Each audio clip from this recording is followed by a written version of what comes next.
Hello everyone, তোমরা সবাই কেমন আছো? আশা করি তোমরা সবাই ভালো আছো। আর এদিকে আমি ভালো নেই, রাত থেকে প্রচণ্ড জ্বর। আর এদিকে আমার বর তাড়াতাড়ি উঠে গেছে, এদিকে আমাকেও উঠতে হবে, কারণ আজকে আমার বোন আসবে আর বোনকে নিতে বর গাড়িটা বের করেছে। এদিকে বলছে ওঠো, যে দরজাটা করবে। এদিকে আমার ঘুম ভাঙতে চাইছে না, কারণ উঠতেই হবে যেহেতু বোন আসবে। আর শরীরটা এতটাই খারাপ, ইচ্ছে নেই ওঠার। এদিকে ওঠে, যেহেতু গায়ে এতটাই জ্বর যে আমি ভাবছি চাদরটা গায়ে নেবো, তারপর ভাবলাম না, বিছনাটা এদিকে ঝটপট করে গুছিয়ে দিলাম। এদিকে আমার মেয়েকে বলছি তুই পট করে ব্রাশ কর, আমি বিছনাটা ঠিকঠাক করছি, ঠিক আছে। আর দেখতে পাচ্ছ এদিকে বিছনা আমার গোছা কমপ্লিট হয়ে গেল।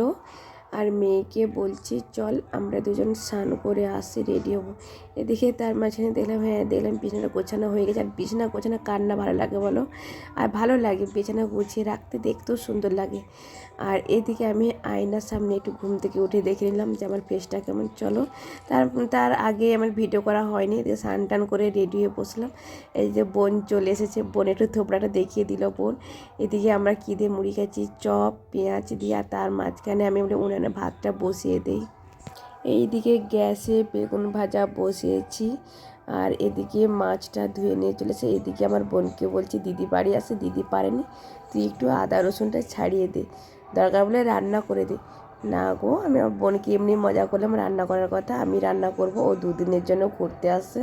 ঠিক আছে, চলো টাটা।